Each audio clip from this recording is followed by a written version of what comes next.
আসসালামু আলাইকুম ওয়া রাহমাতুল্লাহ। আপনারা দেখছেন আনোয়ার টিভি নিউজ। সাথে আছি আমি আনোয়ার টিভির সিনিয়র সাংবাদিক কমরেড লাদেন। বিস্তারিত থাকছে আমার এই রিপোর্টে।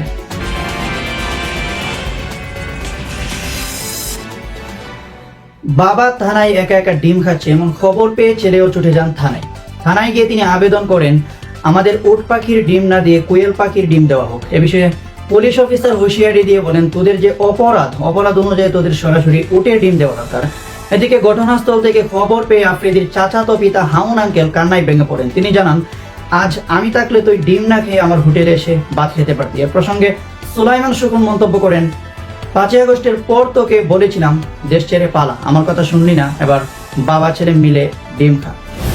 অন্যদিকে গত 15 বছরে কোনো ফুলের টোকাও না খাওয়া